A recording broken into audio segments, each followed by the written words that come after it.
buenos días. Saludo con mucho gusto a mis compañeras y compañeros y a todas las personas que esta mañana siguen la transmisión en las diferentes redes sociales. Agradecemos su participación a esta teleconferencia en la que escucharemos las reflexiones sobre la violencia simbólica y su impacto cultural, que nos impartirá la doctora Belén Benumea Baena. Es un gusto para mí dar la bienvenida a nuestra magistrada presidenta Leticia Victoria Tavira, a la magistrada Marta Patricia Tobar Pescador, al magistrado Raúl Flores Bernal y al magistrado Víctor Óscar Pasquel Fuentes, integrantes del Pleno de este órgano jurisdiccional. Como todos los días naranja, en el marco de la campaña Únete, este Tribunal Electoral del Estado de México se suma generando acciones de concienciación mes con mes para abonar a la prevención de la violencia contra las mujeres y niñas. Con ello, esta institución pretende visibilizar los tipos de violencia que padecemos principalmente las mujeres, con la finalidad de focalizar y realizar acciones concretas que promuevan una cultura libre de toda violencia. A continuación, me honra cederle el uso de la voz a la maestra Leticia Victoria Tavira, magistrada presidenta del Tribunal Electoral del Estado de México, para que dé la bienvenida a nuestra ponente que hoy nos distingue con su participación. Presidenta, el micrófono es suyo. Gracias, maestra Cedillo. Buenos días. Me es grato saludar a mis pares del Pleno, que como cada día naranja y parte integrante de una institución comprometida, refrendamos nuestro compromiso a todas y cada una de las acciones que se realizan para continuar con el combate a la violencia de género en cualquiera de sus expresiones. Agradezco a las personas servidoras públicas que se encuentran siguiendo esta teleconferencia de sensibilización, ya que la capacitación continua y permanente del personal de esta y de cualquier otra institución es un aspecto fundamental para mejorar el servicio que prestamos a la ciudadanía, pero que cobra especial relevancia en una institución de impartición de justicia, a efecto de llevar a cabo el juzgamiento con perspectiva de género para abonar a una justicia igualitaria. De la misma forma, saludo con agrado a quienes siguen la transmisión a través de las diferentes redes sociales. En esta ocasión, nuestra ponente disertará su participación con relación a una problemática social cuyas acciones pueden ser muy sutiles, pero a la vez sus consecuencias llegan a ser trascendentales para las mujeres. Escucharemos sobre la violencia simbólica y su impacto cultural. Si bien toda expresión de violencia es condenable, la nota distintiva en la violencia simbólica es que suele pasar desapercibida por la normalización cultural que de ella se suele hacer. De ahí lo importante de aprender a identificar para poder evitar reproducirla. En este sentido, les invito a que reflexionemos sobre qué estamos haciendo como personas para no replicar conductas inadecuadas o discriminatorias.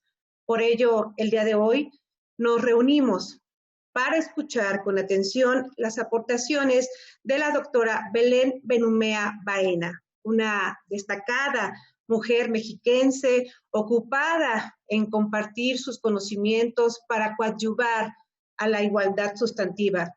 Siendo una mujer tan joven, es doctora en humanidades e integrante en el registro de especialistas en estudios de género y feminismo, en la Coordinación Institucional de Equidad de Género de la Universidad Nacional Autónoma de México.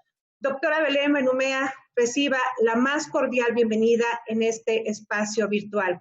Muchas gracias por su atención. Muchísimas gracias, Presidenta, por sus palabras tan sensibles, por su reflexión y, por supuesto, por su compromiso siempre en favor de la igualdad. Pido respetuosamente al magistrado Raúl Flores Bernal dar lectura a la semblanza curricular de nuestra invitada, que destaca su trayectoria profesional, así como sus publicaciones y aportaciones para la prevención de la violencia contra mujeres y niñas. Señor, el micrófono es suyo. Muchas gracias, maestra Cedillo. Un caluroso saludo, desde luego, a la magistrada presidenta y a todos los integrantes del Pleno, magistrado Víctor, magistrada Patti. Pues, desde luego, un honor poder saludar a la ponente del día de hoy, a la doctora Belén Benumea. Bienvenida al Tribunal Electoral de Nueva Cuenta. También a quienes nos siguen y muy brevemente, en las redes sociales, muy brevemente, intervención para leer una apretada síntesis curricular de la doctora Belén Benumea Baena, activista feminista, cuya preparación profesional indica que es doctora en Humanidades con estudios históricos por la Facultad de Humanidades de la Universidad Autónoma del Estado de México. Es docente de licenciatura de Historia en la Facultad de Humanidades de la propia Universidad Autónoma del Estado de México y representante del Comité de Género de la misma institución por el periodo 2017 al 2021. A su vez, es integrante del registro de especialistas en estudios de género y feminismo y en la coordinación institucional de equidad de género de la Universidad Nacional Autónoma de México, conocida por sus siglas o identificable en sus siglas en la página electrónica ciecunam.mx. A su vez, es coordinadora de la Red de Apoyo Trans Toluca. Entre sus publicaciones se encuentra Educados para ser varones modernos, masculinidades y relaciones de poder en los institutenses del Estado de México durante el Porfiriato. Universidad Autónoma del Estado de México, Toluca, Estado de México, publicación digital disponible en el propio repositorio de la Facultad de Humanidades de nuestra máxima casa de estudios estatal. También es autora de Democracia, Mujeres y LGBTI en México, una reflexión histórica cultural en una muy querida revista para mí, Jus Comiciales, dirigida por el doctor Joaquín Ordóñez. También es capacitadora en los talleres Nuevas Masculinidades en la Secretaría Técnica del Gabinete Gobierno del Estado de México, a partir del 18, verificada en la ciudad de Toluca, Estado de México. Nuevas Masculinidades en la Secretaría de Seguridad del Estado de México, Gobierno del Estado de México.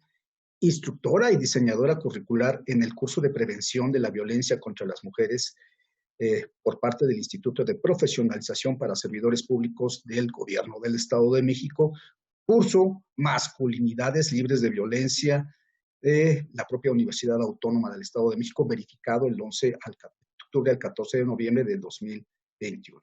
Curso Prospectiva de Género para el personal de la Fiscalía General de Justicia del Estado de México en la Universidad Mexiquense de Seguridad del Estado de México, también en las mismas fechas.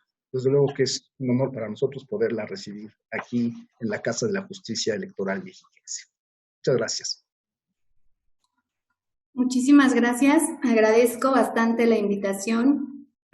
Perdón, magistradas, magistrados, personal del Tribunal Electoral del Estado de México, así como las personas que están sintonizando la transmisión. Muchísimas gracias por su presencia, su asistencia. Esperamos que esta información que vamos a analizar en breve les sea de utilidad justamente en este marco para reflexionar y para accionar en acciones de sensibilización y de concienciación, como bien lo menciona la maestra Gaby Cedillo, a quien agradezco también la invitación, y justo empezar a reflexionar más allá de meros comentarios que de pronto pudiéramos emitir desde un contexto limitado del problema real, ¿no? Y lo digo con todo respeto en el sentido de que muchas veces nos sorprende la gran cantidad de mujeres, niñas, adolescentes que están sufriendo violencia y que son revictimizadas pese a ello, ¿no? Y justamente, como bien lo mencionó la magistrada,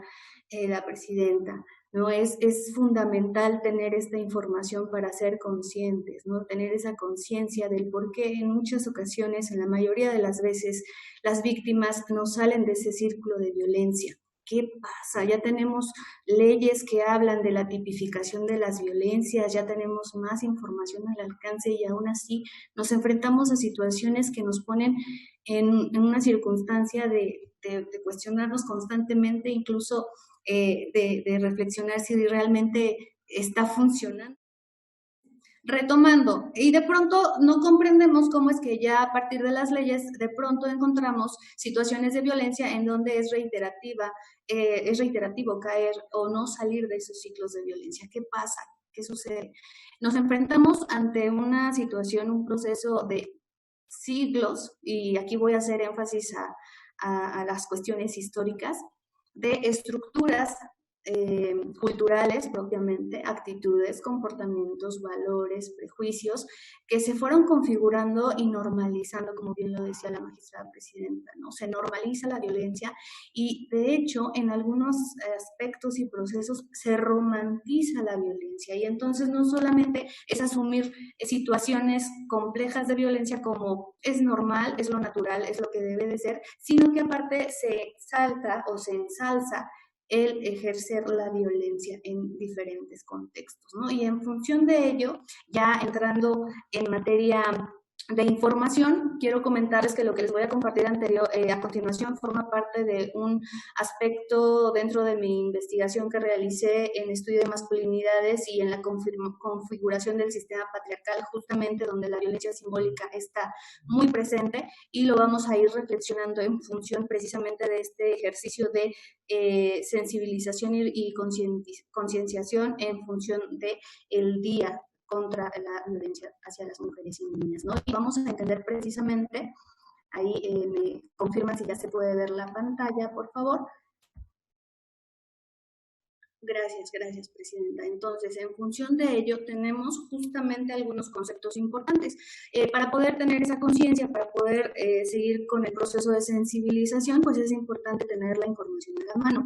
Lo que les voy a presentar es un referente teórico conceptual de Pierre Bourdieu. Él hace alusión precisamente desde los pioneros por la década de los 70 en visibilizar este proceso de violencia simbólica. La violencia simbólica, considero, y desde una perspectiva particular, es incluso la detonadora de las otras violencias, o siempre va a estar presente en las otras violencias que ya están tipificadas en la ley, ¿no? Entonces, esta violencia simbólica, como bien lo dice ahí, tiene que ver con esta relación social donde el dominador o la persona dominadora ejerce un modo de violencia indirecta y no físicamente directa en contra de los dominados, las personas dominadas, los cuales no la evidencian y o son inconscientes de dichas prácticas en su contra, por lo cual son cómplices de la dominación a la que están sometidos o sometidas. Aquí, cuando hace alusión Bourdieu referente a que son cómplices precisamente de este proceso, tiene que ver a que de manera inconsciente reproducen esos ejercicios de dominación y pareciera que los aceptan. Los aceptan en el entendido de que no hay una conciencia de que se está siendo violentada o que se está siendo violentado. Y así se va configurando a través de las tradiciones, usos y costumbres, para el caso de situaciones o contextos relacionados con pueblos originarios, este sistema de dominación en donde la violencia es una herramienta para propiciar el orden o para generar el orden, pero también para lograr los objetivos. Y siguiendo justamente con esta definición que propone Pierre Bourdieu, ustedes la pueden encontrar en su texto que se llama La dominación masculina, haciendo alusión precisamente al sistema patriarcal, vamos a encontrar que también existen otras situaciones que hay que considerar que se suman precisamente a esta violencia simbólica, que está interiorizada. Ahí, por favor, con su audio me apoyan y seguimos entonces. Este tipo de violencia es peligrosa porque está interiorizada, respondiendo a la definición anterior, y entonces se considera que las cosas siempre fueron así y que no tendrían por qué cambiar, dado que es lo que debe de ser, o lo natural, o lo normal. Entonces, estos valores y comportamientos dentro de una sociedad, pues son incuestionables, son inmutables aparentemente. ¿Qué pasa cuando hay una conciencia de que se está siendo violentada o que estamos siendo violentadas, en este caso las mujeres? Hay un cuestionamiento, que es lo que hacen los movimientos feministas a lo largo de su trayectoria, tanto internacional como nacional, pues genera reacciones y genera tensiones, porque hemos normalizado todos y todas esta violencia. De hecho, quienes llevamos ya tiempo recorrido en este proceso de formación de deconstrucción con perspectiva de género, pues también seguimos en ello, ¿no? En reconstruirnos todos los días, porque está tan normalizada que pareciera que la reproducimos de manera automática en diferentes formas de expresión. Vamos a ver más adelante algunas de las referencias que se toman en consideración para esta forma de visibilidad de la violencia simbólica. Y bueno, reflexionar que es muy peligrosa porque es imperceptible, se da por hecho, se da por sentado, y justamente como lo pueden ver en sus pantallas, hay una naturalización y normalización del orden impuesto, y entonces ese orden impuesto está plagado, prácticamente conformado por estas cuestiones que decantan en violencia, o lo que conocemos como machismos, ¿no? Y haciendo alusión precisamente al sistema patriarcal. Justamente lo que menciona Pierre Bourdieu al respecto es este análisis del sistema patriarcal y cómo normaliza y regula y legitima la violencia simbólica, o cómo se va dando este proceso en las sociedades, en el tiempo y en el espacio.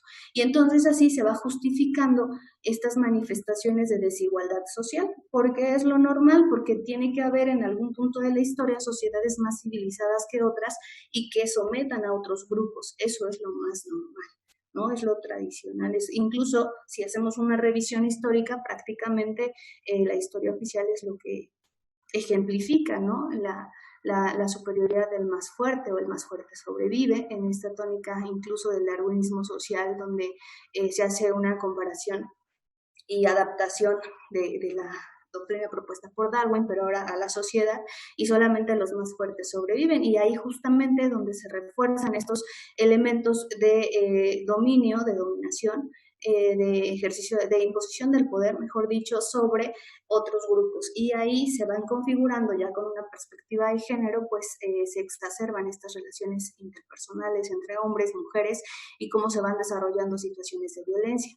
Y ahora pues ya las podemos identificar. Sin embargo, la violencia simbólica está ahí presente todo el tiempo. Y justamente esta naturalización y normalización provoca una reacción ligera o inexistente de parte del individuo. Y lo podemos ver en algo tan cotidiano como alguna broma o algún meme que de pronto cuando la persona a quien se le dice o se le aplica este tipo de expresiones dice, espera, no me agrada, no me gusta. Y quien hace este tipo de bromas o expresiones, la reacción es, ay, pero si estoy bromeando, estoy jugando, no quiero ofenderte. Y la realidad es que está tan normalizado que pareciera que no tiene nada de malo, aunque se esté tratando de una broma clasista, misógina, machista, racista, etcétera, ¿no? Todos estos elementos que decantan en violencia. Y ahí está este elemento cultural de violencia simbólica. Y también esta naturalización y normalización lo que hace es justificar las relaciones desiguales de poder en las cuales se impone una dominación forzada.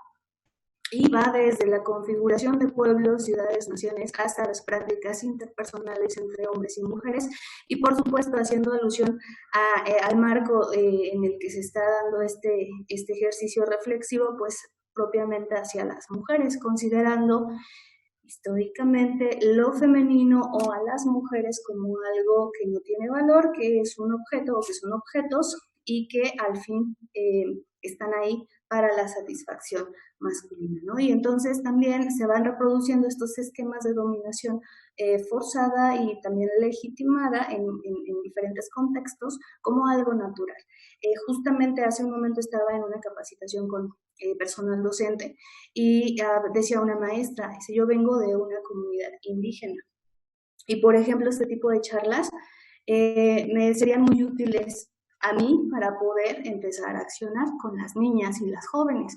Pero ¿qué sucede? Que el jefe supremo, porque así se identifica la persona que está a cargo de la comunidad, pues no le parece, ¿no? Entonces ahí vemos justamente cómo en nuestra realidad, a pesar de que estos conceptos y esta información está ya elaborada, o ya se está llevando de manera un proceso de sensibilización, pues las realidades son muy complejas para llevarlas a cabo. Y ella lo que dice es que las propias mujeres aceptan ese golpe, aceptan esas represiones por parte del jefe supremo y de los hombres que están a cargo de la familia como algo normal, ¿no?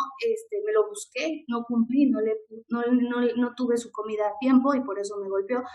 Los niños no estuvieron, las niñas no estuvieron a tiempo para la escuela y por eso me regaña y pues me lo merezco, ¿no? Entonces en esta tónica, ahí está un reflejo de la violencia simbólica. Muchas veces es aceptada por la propia víctima.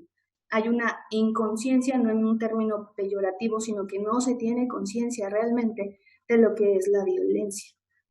Ahora imagínense ustedes que con estos contextos vamos a hablar de los tipos de violencia, pues es muy complejo que lleguen a aceptarse o que tenga esa recepción a la información. Entonces, hay que tomar en consideración que la violencia simbólica está prácticamente impregnada en las relaciones interpersonales y que se ha pasado como algo normal o natural o lo que debe de ser. Y justamente aquí en este esquema que pueden ver en sus pantallas, hago alusión a partir de lo que dice Pierre Bourdieu en cómo las instituciones, él habla de instituciones generadoras y detonadoras del sistema patriarcal de dominación masculina que a su vez reproducen y legitiman la violencia simbólica, y hace alusión a 3 elementos importantes. Habrá otros más, porque en esquemas como del que maneja Gramsci o Gerda Lerner, pues también hacen alusión al tipo de estructuras y justamente se van complementando. En este caso, retomando desde la perspectiva de que Bourdieu habla de estas estructuras que generalmente son la Iglesia, a partir de estas normas morales, lo que es moral, lo que es inmoral, el Estado, a través de incluso los contenidos que por mucho tiempo, digo, ahorita ya estamos avanzando en materia de transversalidad de la perspectiva de género, pero por mucho tiempo se ha reforzado desde los contenidos específicos para hombres y para mujeres esta diferenciación de los roles y estereotipos de género, lo que van implementando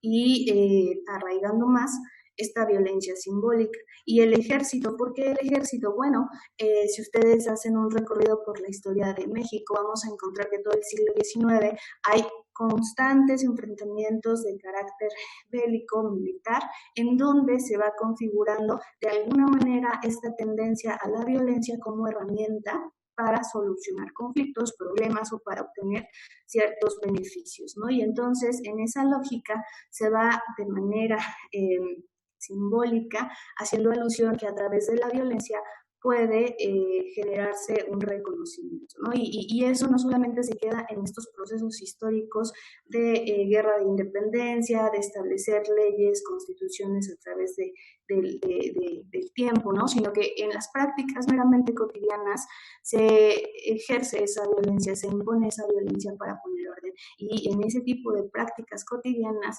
en un contexto más generalizado, no solamente va en la élite, sino en la clase media, en la clase baja, y se va configurando como una forma de accionar frente a situaciones específicas, ¿no? La violencia como herramienta de generar orden, obtener algún beneficio. Incluso yo les decía, se romantiza la violencia y nos vamos precisamente a la siguiente lámina, donde hay pinturas, canciones, expresiones culturales, más expresiones culturales, donde la violencia tiene un papel fundamental, pero no pasa nada, se romantiza y de hecho se reconoce.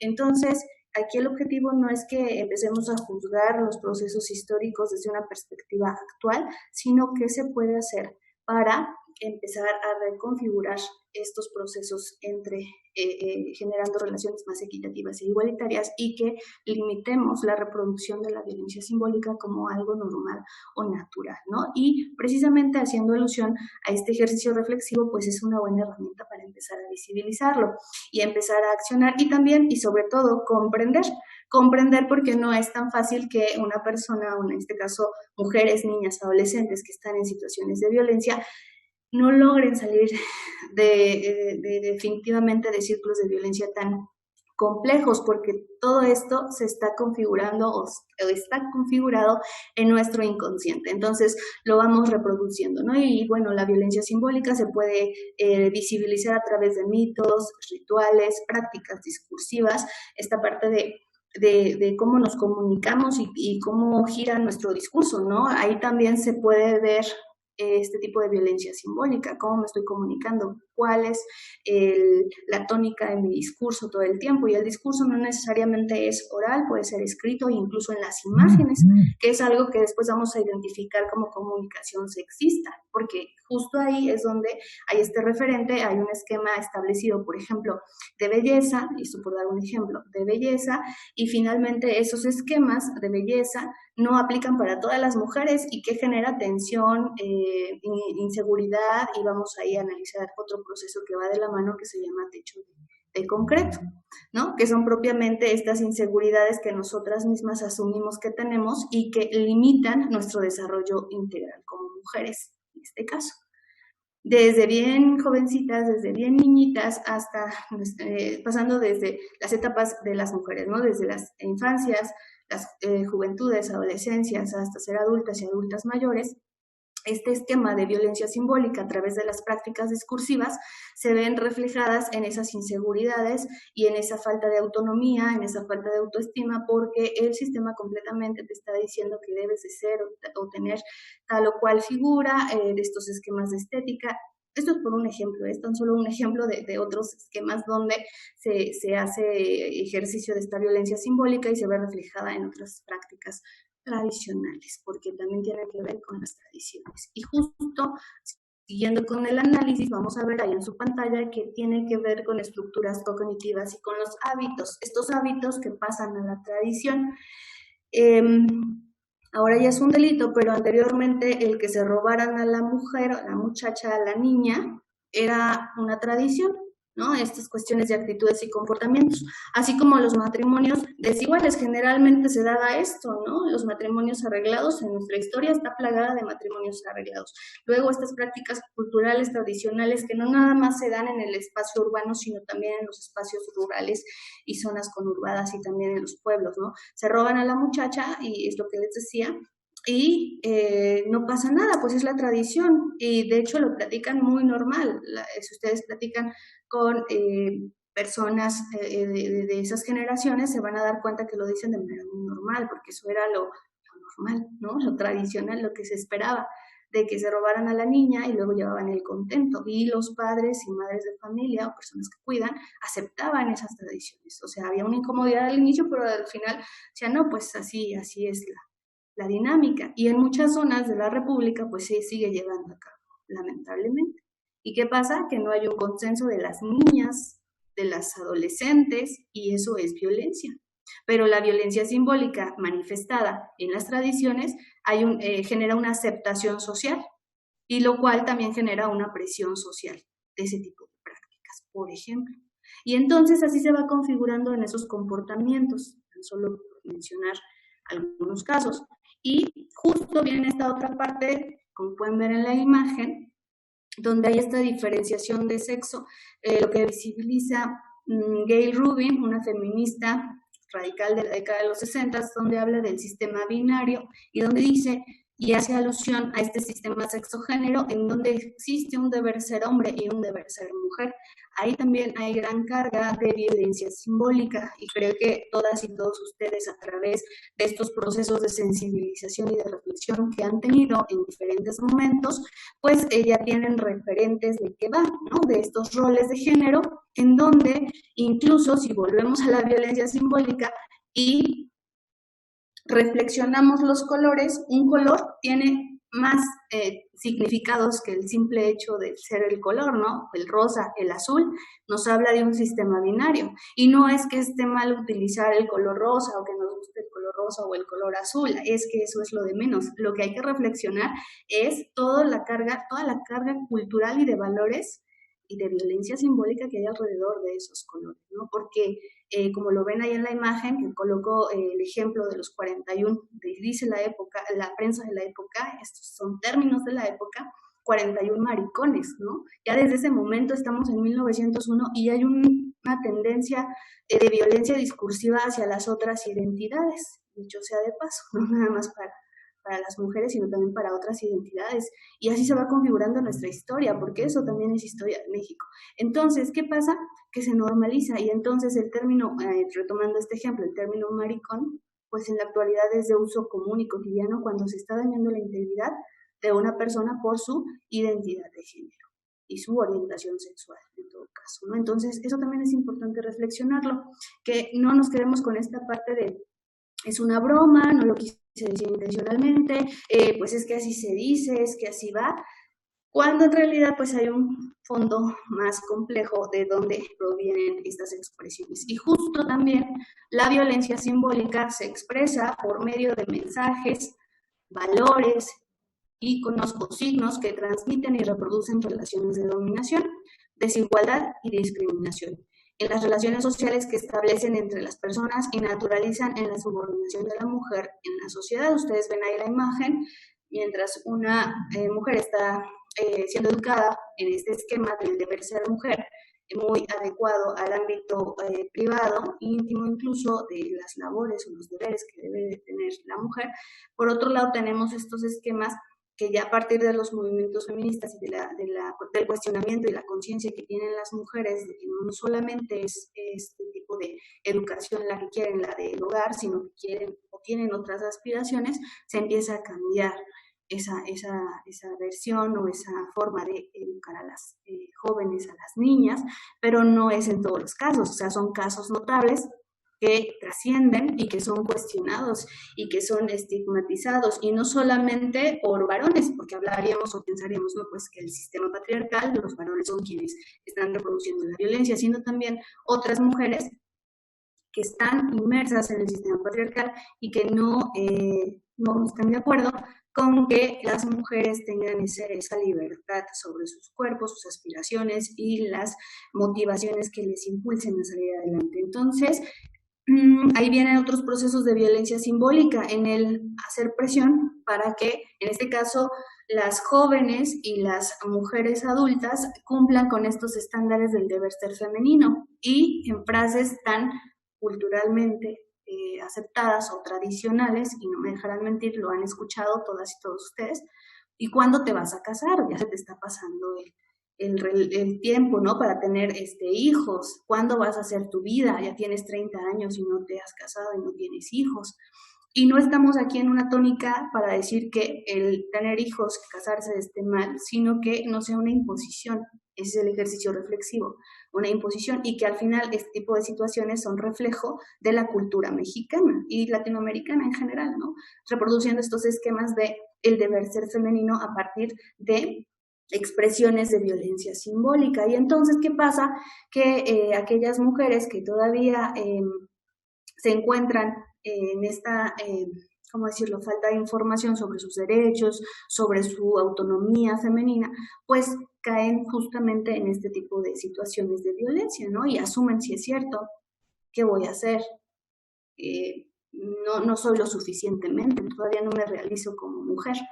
Y aunque resulte increíble, está pasando en diferentes contextos. Aquí también un poco hacer este ejercicio reflexivo, que no siempre lo que yo vivo en mi contexto es lo que hay, sino que hay otras realidades. Y aunque ustedes no lo crean, este acceso de las mujeres a una vida libre de violencia, ni siquiera hay una conciencia de que son violentadas, ¿no? O sea, no hay esa conciencia en ese proceso. O lo que para nosotras y nosotros sería algo pues ya visto, ya examinado, para muchos contextos no lo es. Entonces, y pesan mucho las tradiciones, las prácticas culturales, justamente de esto va la charla, en la manera en cómo se están relacionando, y también no solamente el aspecto de la familia, sino también de todo el contexto que hay alrededor.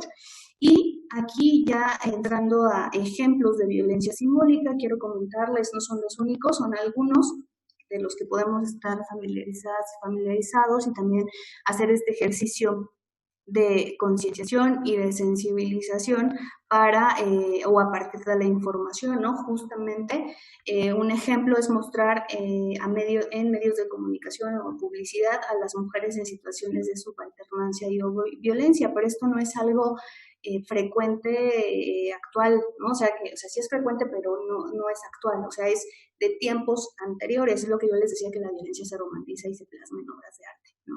Justamente lo que están viendo en pantalla son referentes de diferentes obras artísticas en donde se ve visible la violencia contra las mujeres y se aprecia el arte, ¿no? Entonces es como este proceso de normalizar la violencia, justo lo que habíamos hablado anteriormente.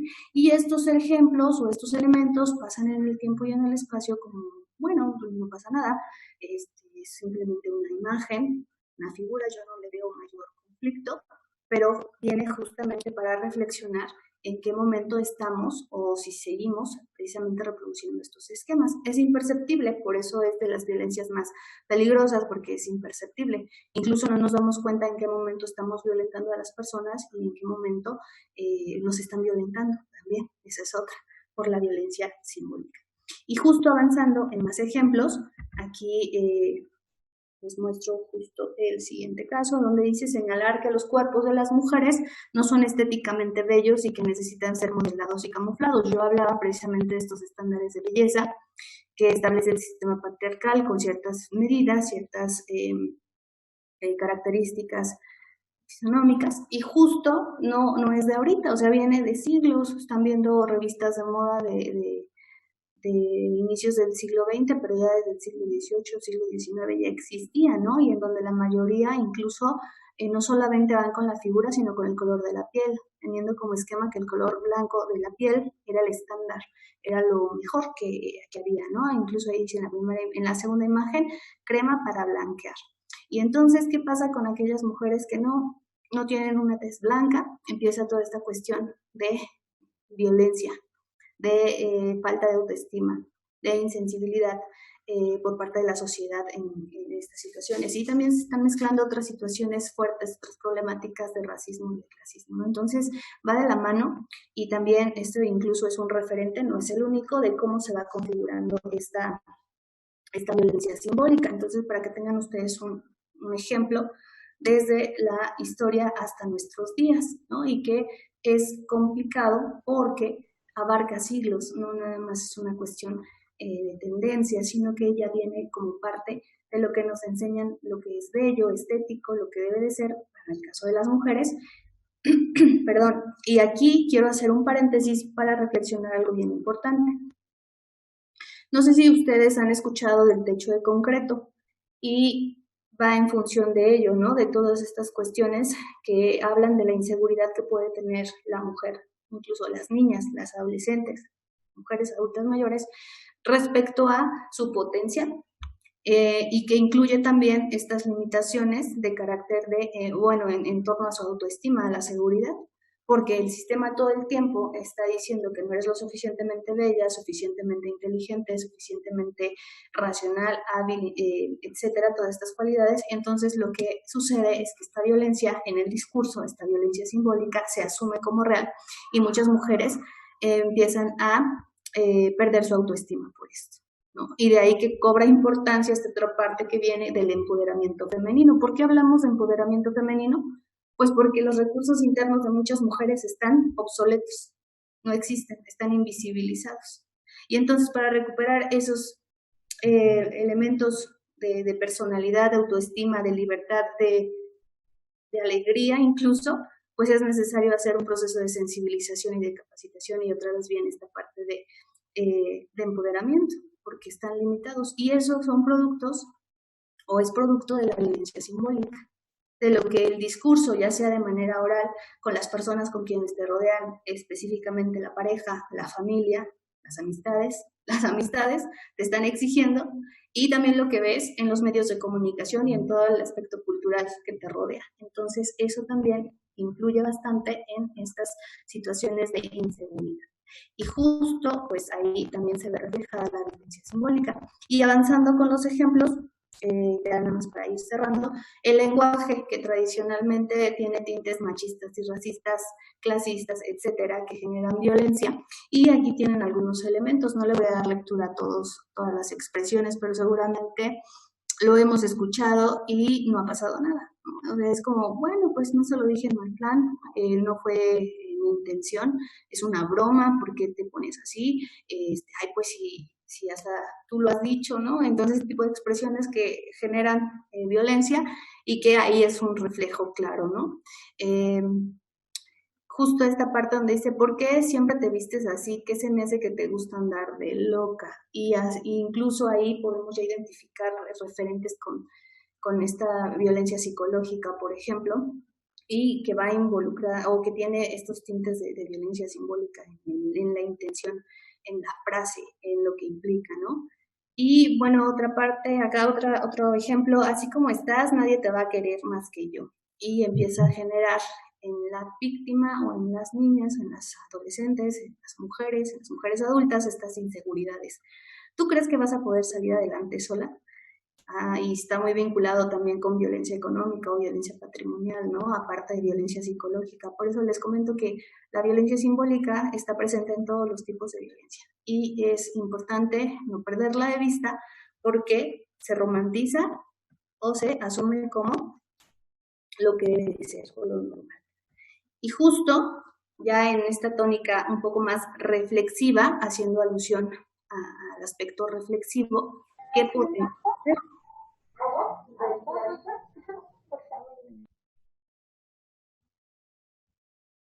Ya que hemos reflexionado justamente estos elementos de carácter conceptual, de ejemplos, de algunas reflexiones, cómo se presenta, y en este marco de estas acciones para la concienciación y la sensibilización contra la violencia hacia las mujeres y niñas, ¿qué podemos hacer? Pues sí, seguimos accionando en ello, ¿no? Justo esta charla es parte de ello, transformar modelos socioculturales de conducta, valores y proyectos en hombres y mujeres a través de una educación formal e informal, una educación formal meramente escolarizada, lo que aprendemos en la escuela como institución, y de manera informal lo que compartimos en nuestro ámbito privado, incluso íntimo, con el proceso de interacción entre hombres y mujeres, pero también la educación para las niñas, las jóvenes, las adolescentes, y las relaciones interpersonales con las mujeres con quienes nos rodeamos. Y bueno, ya más adelante vamos a abordar qué hacer en materia o con los compañeros varones, ¿no? En ese sentido, evitar la reproducción de roles y estereotipos de género. Creo que a este punto, la mayoría, si no es que todas y todos ustedes ya saben de qué va los roles de género y los estereotipos de género, ¿no? Entonces es importante dejar de reproducirlos y normalizar todo tipo de violencia, aunque a veces se encubra en una tendencia a que es un chiste, una broma, es un meme. Hay que reflexionar, hay que hacer este esfuerzo analítico para ver si lo que estoy diciendo no está dañando la integridad de la otra persona. Capacitación y sensibilización, obviamente esta charla, así como talleres, conferencias, diplomados, etcétera, estas herramientas que ayudan a visibilizar las problemáticas y también a generar acciones para prevenir la violencia contra las mujeres, ¿no? Eso es importante. El empoderamiento de las mujeres, esto seguramente también ustedes ya lo tienen como referente o lo conocen, que justo es empezar a fortalecer estos recursos internos que tienen las mujeres desde la etapa de niñas hasta adultas mayores y accionar, ¿no? En circunstancias o para generar circunstancias de igualdad y de equidad. Y finalmente esta parte de las masculinidades libres de violencia, en donde toca precisamente la acción para los compañeros varones, que tanto de mi ejercicio de mi masculinidad o de mis masculinidades está dañando la integridad de las otras personas, ¿no? Eso también es importante. En términos generales, esto sería lo que puedo compartir el día de hoy con ustedes en materia de violencia simbólica. Espero que haya sido de utilidad, agradecer mucho su atención y la invitación al evento. Muchísimas gracias. Querida doctora, muchísimas gracias de verdad a ti por compartirnos tus valiosas reflexiones en este Día de Naranja, que nos ayudarán a ser más sensibles, a distinguir la violencia simbólica, en la que hay una línea muy delgada. Me llamó mucho la atención justo uno de los ejemplos, y si me lo permites, de cómo vas a regresar sola, yo paso por ti. Tenemos que aprender a distinguir entre un tema de prevención, ¿no?, al tema de la inseguridad que estamos viviendo también en estos momentos, a cuando es un tema de control. Entonces, tú lo dices bien, ¿no? Hay que saber distinguir cuál es la finalidad de ese comentario. De verdad, muchísimas gracias. Y bueno, si nos lo permites, abriremos una batería de preguntas y respuestas. Si alguno de mis compañeras, mis compañeros quiere hacer uso de la voz, adelante, por favor, abrir su micrófono.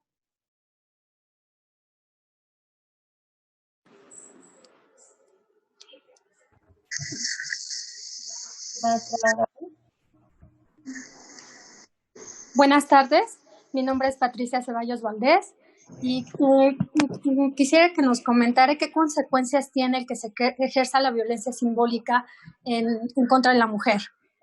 Gracias. Muchas gracias, Patricia. Justamente las consecuencias pueden ir desde lo más...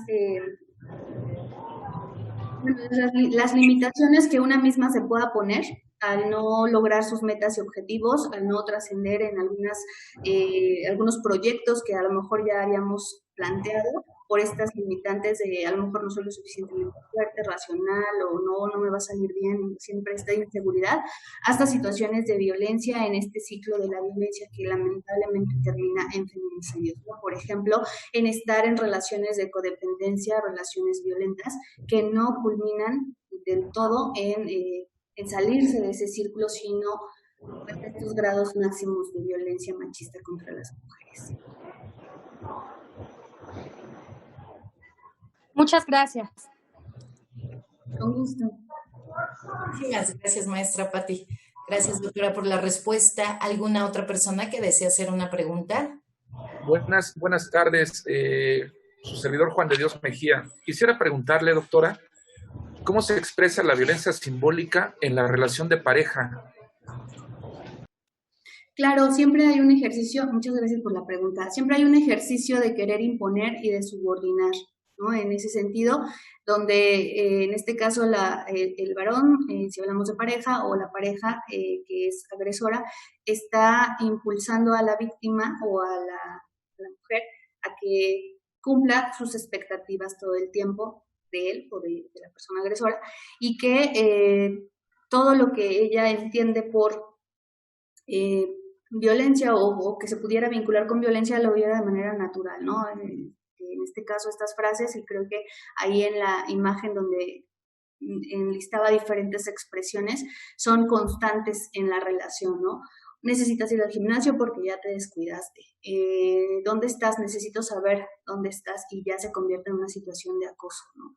De hostigamiento, de todo el tiempo estar ahí alrededor de las mujeres, en este caso de la mujer, y de generar esas inseguridades, incluso esta tendencia a que piensen las mujeres que están locas, ¿no? Esta frase de estás loca, y solucionar cualquier tipo de conflicto o de discusión con este término de pues, estás loca, no te voy a hacer caso, y siempre tratar de mermar, eliminar estos recursos internos que tenga, en este caso las mujeres, para poder defenderse o posicionarse o tener estos elementos de seguridad y autoestima, ¿no? Llegar directamente a trastocar esos elementos de autoestima y debilitar por completo a las mujeres en ese sentido, ¿no? En materia psicológica, en materia incluso física, ¿no? En los golpes.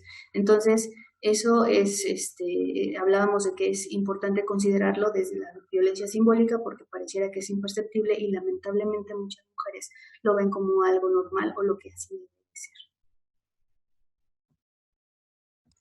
Muchísimas gracias, doctora. Y con gusto. Muchas gracias, doctora. Si me permites, doy lectura. Aquí tenemos una pregunta de mi compañera Magali López. ¿Cómo podemos desactivar estas conductas de violencia simbólica?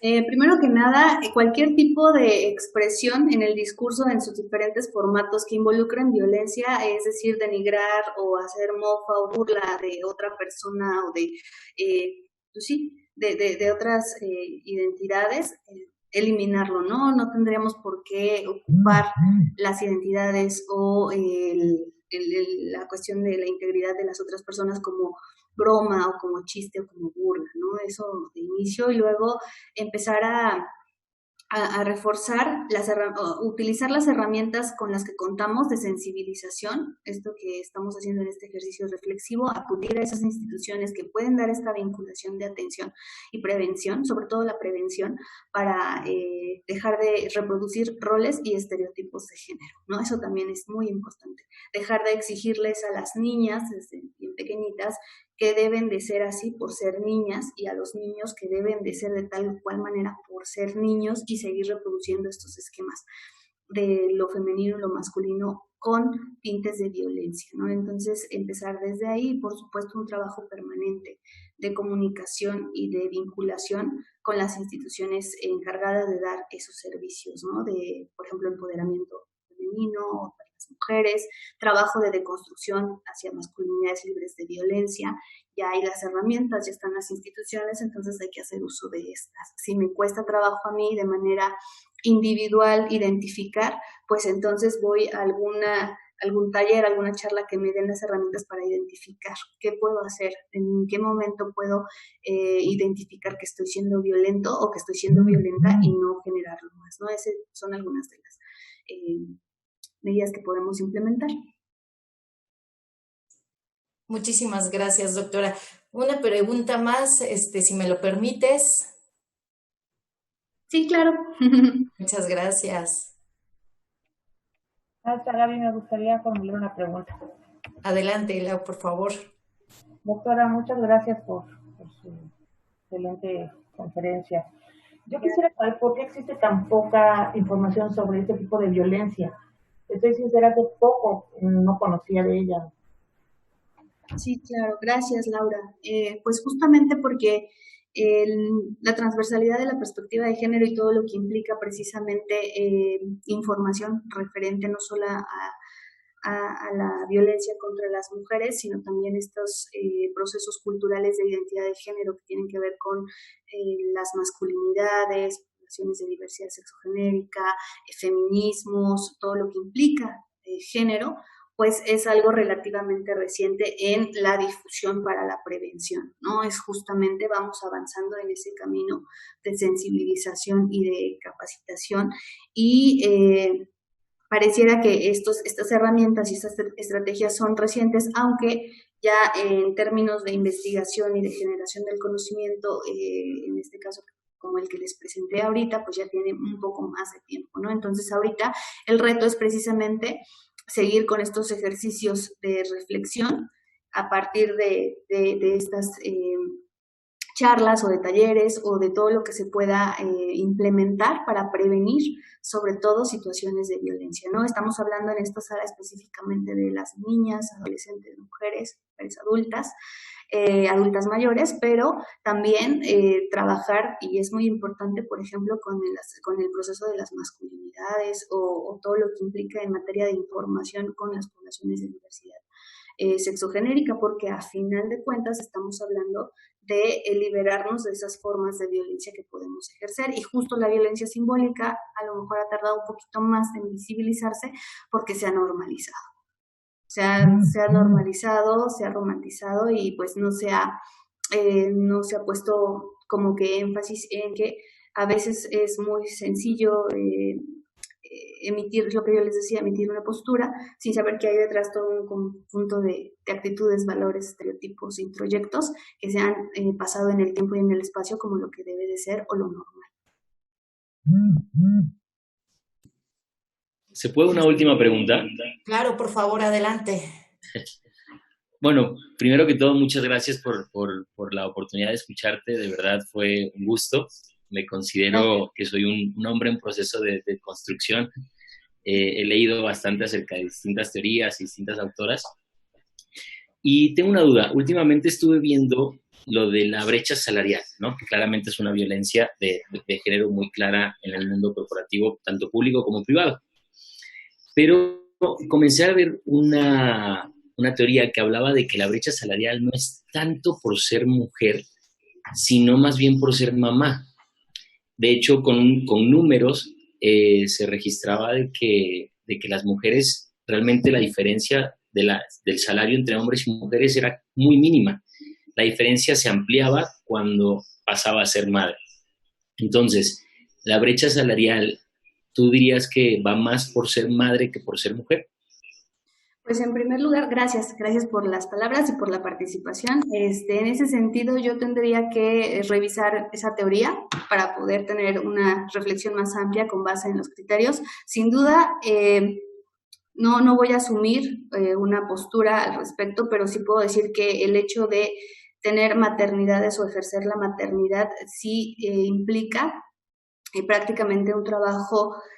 No estoy generalizando porque no es en todos los casos, pero de un proceso de la mujer ella sola en materia de la maternidad, debido a que existe esta ausencia de paternidades responsables, presentes y afectivas, ¿no? Incluso algo que se llama corresponsabilidad familiar. Cuando no hay una corresponsabilidad familiar, sin duda impacta más en que una mujer pueda desarrollarse profesionalmente y que logre tener acceso a un trabajo y que logre, por supuesto, tener un salario equitativo e igualitario, ¿no? Entonces, sin duda habrá elementos que reflexionar en esta teoría. Si ya está estipulada, supongo tiene también un referente, una base del por qué se está estableciendo, pero sí es una constante, y volviendo a la violencia simbólica, que mientras se siga viendo a la maternidad como un proceso exclusivo de las mujeres, va a ser más complicado que las mujeres logren insertarse en situaciones, en procesos laborales, y por supuesto hablamos ya de otras situaciones complejas, que es el salario, ¿no? La brecha salarial que va con ello también. Eso sería mi respuesta. Gracias. Gracias. Muchísimas gracias, maestro, por tu pregunta y doctora por tu atinada respuesta. Y bueno, pues para finalizar esta teleconferencia, a nombre del Tribunal Electoral del Estado de México, te hacemos una entrega virtual de un reconocimiento por tu valiosa participación el día de hoy, mismo que te haremos llegar a la dirección al que tú nos indiques. Y bueno, pues el Tribunal Electoral del Estado de México otorga el presente reconocimiento a la doctora Belén Benumea Baena por su brillante participación como ponente en la teleconferencia Reflexiones sobre la violencia simbólica y su impacto cultural, realizado en el marco de la celebración del Día Naranja. Firma nuestra presidenta, la maestra Leticia Victoria Tavira. Muchísimas gracias, de verdad, doctora, estamos muy agradecidos por esto, por tu charla en beneficio a todas las personas servidoras públicas de este tribunal y, por supuesto, al transmitirlo por las redes sociales, que pueda impactar a la ciudadanía en general. Y yo les quiero pedir de manera muy especial a todas y todos mis compañeros que compartamos estas reflexiones con nuestro círculo familiar, laboral o de amistad para seguir sumando voces en la prevención y combate a la violencia de cualquier tipo y cualquier modalidad, poniendo freno para que no se vea afectada ninguna persona independientemente del género. Y finalmente agradecemos el gran compromiso de nuestra presidenta, la magistrada Leticia Victoria Tavira, de la magistrada Marta Patricia Tobar Pescador, los magistrados Raúl Flores Bernal y Víctor Óscar Pasquel Fuentes, integrantes del Pleno de este tribunal, que en todo momento respaldan las acciones en favor de una vida libre de violencia. Muchísimas gracias a todas y todas las personas que nos acompañaron en este día. Sigan teniendo un maravilloso día. Muchas gracias, doctora. Hasta luego.